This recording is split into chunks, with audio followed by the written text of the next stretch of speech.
शकूर, मेरे बंदों में शुक्र करने वाले बहुत कम हैं। और ये बात सही है कि बंदे पर बेशुमार नियामतें अल्लाह ताला अता किया है, बेशुमार हैं। वइन तउद्दु निअमतल्लाहि ला तुहसूहा, अगर तुम अल्लाह की नियामतों को गिनना चाहोगे तो शुमार नहीं कर सकोगे। शेख सादी रहमतुल्लाह ताला अलैह फरमाते हैं कि तुम्हारा एक सांस लेना भी नियामत है, सांस का बाहर निकालना भी नियामत है।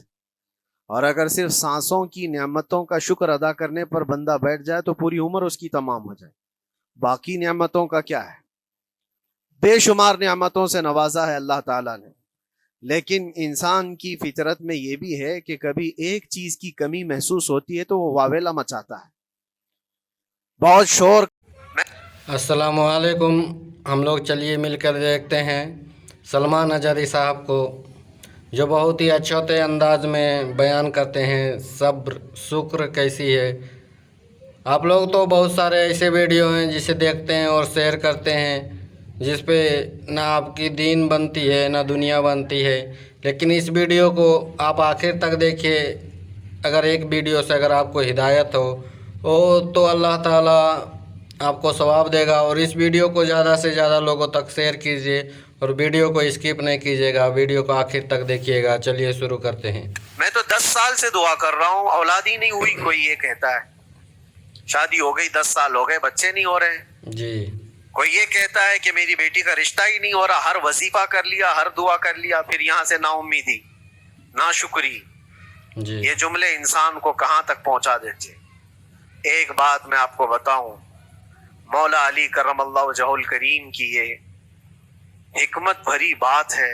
इरशाद फरमाते हैं जब कभी मुसीबत आए अल्लाह की तरफ से तो ये इम्तिहान है या सजा है, कैसे पता चले। जी। जाहिर सी बात है, हर कोई ये कहता है ये तो अल्लाह की तरफ से इम्तिहान है, आजमाइश। हम भी अंदर थे तो ये बार बार एहसास दिलाया जाता था, और बाज लोग ये कहते थे कि अल्लाह की तरफ से आजमाइश, इम्तिहान है, इसको गुजार लीजिए। बाज मर्तबा इम्तिहान है और बाज मौकों पर सजा है। और सजा कब है और इम्तिहान कब है, ये कैसे पता चले। जी बिल्कुल। बहुत बड़ा फार्मूला है। मौला अली करमल्लाहु वजहुल करीम फरमाते जब कभी तुम पर कोई मुसीबत आए तो ये देख लेना उन मुसीबतों के दिन में तुम अगर अल्लाह से ज्यादा करीब हो गए हो, दुआ ज्यादा करने लग गए हो, वजीफे ज्यादा करने लग गए हो, तो इसका मतलब है कि अल्लाह ताला तुमको इम्तिहान में रखा है। बिल्कुल बिल्कुल। और अगर मुसीबतों के आने के बाद बंदा दूर हो जाता है अल्लाह से, फिर वो बिफर जाता है, गुनाह ज्यादा करने लगता है, तो समझ लो ये सजा में मुलव्विस है। बिल्कुल बिल्कुल।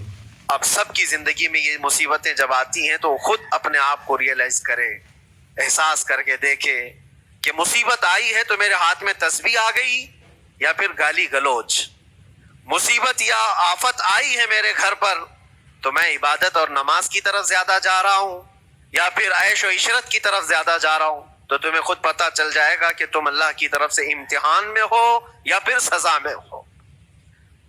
मेरे अजीजों, बहुत मकामात ऐसे हैं जहां पर बज़ाहिर मुसीबत की हिकमत हमें नहीं मालूम होती कि क्यों आई ये मुसीबत। जी बिल्कुल। क्यों दी गई है हमें ऐसी तकलीफ। इसी का नाम तकदीर है कि अल्लाह ताला के लिखे हुए पर राजी रहना ये मोमिन की शान है। बिल्कुल हक है। मोमिन को हमा वक्त अल्लाह तबारक व तआला की तरफ से लिखी हुई इस तकदीर पर राजी रहना है। जी बिल्कुल। आपको मैं एक बात बता दूं, हजरत अबू जुंदल एक सहाबी हैं, मक्का मुकर्रमा में ईमान लाए। रसूल पाक सल्लल्लाहु ताला अलैहि वसल्लम जब अभी मक्का में थे, उस वक्त गरीब सहाबा को कुफार मक्का, मुशरिकीन मक्का किस तरह से पकड़कर मारते थे, कैसे कैसी सजाएं दिया करते थे। इसी असना में अल्लाह के नबी सल्लल्लाहु अलैहि वसल्लम हिजरत करके मदीने तशरीफ ले गए। लेकिन जो अबू जुंदल थे ये कैद में थे, कैद में थे। इनका बाप खुद इनको कैद में रखा हुआ था, और ऐसी कैद कि जंजीरें बंधी हुई रहती थी। मुसलसल कई साल गुजर गए। जी।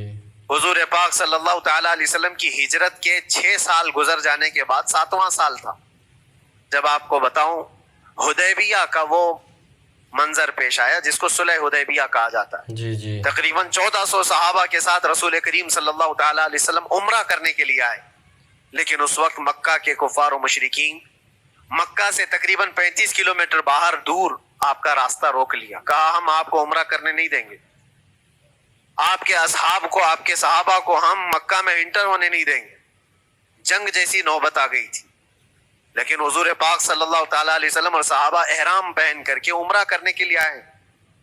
تو پھر درمیانی راستہ یہ اختیار کیا گیا. حضور پاک صلی اللہ علیہ وسلم نے فرمایا کہ ہم صلح کر لیتے ہیں، کچھ ایگریمنٹ ہو جائے ہمارے اور تمہارے درمیان، جنگ نہیں کریں گے، آج سے جنگ بندی ہو جائے. تو کفار مکہ اس بات پر راضی ہوئے اور اس کے بعد صلح، جس کو کہتے ہیں صلح حدیبیہ، یہ بہت مشہور ہے. جی بالکل. صلح حدیبیہ ہوئی، اس میں سارے پوائنٹس جو لکھے گئے تھے ایگریمنٹ کے اندر وہ سب مکہ والوں کی حمایت میں زیادہ تھے. دبا کر کے انہوں نے صلح کی تھی اس طرح سے ان کے نظام کے مطابق. یعنی اگر کوئی مکہ سے بھاگ کر مدینے جائے تو انہوں نے ایگریمنٹ میں لکھایا تھا کہ آپ کو وہ شخص ہمیں واپس کرنا پڑے گا، اور اگر مدینے سے کوئی بھاگ کر ہمارے پاس آئے تو ہم اس کو اپنے پاس رکھیں گے، ہم باہر واپس نہیں بھیجیں گے. جی. تمہارا کوئی آدمی ہمارے پاس آ گیا بھاگ کر کے، یا ہمارا ہی وہاں رہنے والا کوئی آدمی آ گیا آپ کی امان سے نکل کر کے، تو ہم اس کو اپنے پاس رکھیں. ایسی بہت ساری شرطیں تھیں. میں کیوں کہہ رہا ہوں یہ بات سن لیجیے. یہ صلح حدیبیہ ہو گئی، ایگریمنٹ ابھی لکھا جانا تھا. وہ ابو جندل صحابی جو کئی سالوں سے مکہ میں قید میں تھے، زنجیریں توڑ کر کے وہ باہر نکل آئے. اور جب ان کو یہ خبر ملی کہ مکہ سے 35 کلومیٹر دور اللہ کے نبی صلی اللہ تعالی علیہ وسلم اپنے صحابہ کے ساتھ پڑاؤ ڈالے ہوئے ہیں اور تشریف لانے والے ہیں، کسی طرح بچ بچاتے ہوئے وہ وہاں پہنچ گئے حدیبیہ کے مقام پر. جیسے ہی وہ پہنچے صحابہ میں ایک شور ہو گیا. صحابہ جانتے تھے کہ کتنے سالوں سے ابو جندل قید میں ہے، طرح طرح کی اذیتیں اٹھاتا ہے، بہت مصیبتیں اٹھائی ہیں ابو جندل. دیکھا ان کے جسم پر پورے زخموں کے نشان تھے، ہاتھوں اور پیروں میں زنجیریں لٹکی ہوئی تھی. وہ اسی حالت میں صحابہ کے پاس آ گئے. صحابہ سب نے سینے سے سینہ لگایا، استقبال کیا. ابو جندل تم آ گئے ہمارے پاس، آ گئے. اب بات سنو، بڑی حیرت کی ہے. ایگریمنٹ لکھا جا رہا تھا اور ابو جندل مکہ سے فرار ہو کر کے آئے تھے. ابو جندل کا جو باپ ہے اور دوسرے جو رئیس مکہ کے تھے، قریش کے سردار، سبوں نے ہاتھ روک لیا اور کہا ہمارا ایک آدمی بھاگ کر آپ کے پاس آیا ہے، ایگریمنٹ کے مطابق اس کو آپ ہمیں واپس کرنا ہوگا، واپس لوٹانا ہوگا. مکہ میں رہنے والا شخص آپ کے پاس آیا ہے، وہ ہمارا قیدی ہے. حضور پاک صلی اللہ تعالی علیہ وسلم نے فرمایا ابھی تو لکھا نہیں گیا، اس سے پہلے وہ آیا ہے، چھوڑ دو اس کو، اس کے بعد جو بھی ہوگا اس پر عمل کریں گے. مکہ والوں نے کہا نہیں، ہم نہیں مانتے اس چیز کو. حضور پاک صلی اللہ تعالی علیہ وسلم نے یہاں تک فرمایا اس ایک شخص کو میری ضمانت میں دے دو، باقی تمہاری ساری شرطیں منظور کر لی جائیں گی.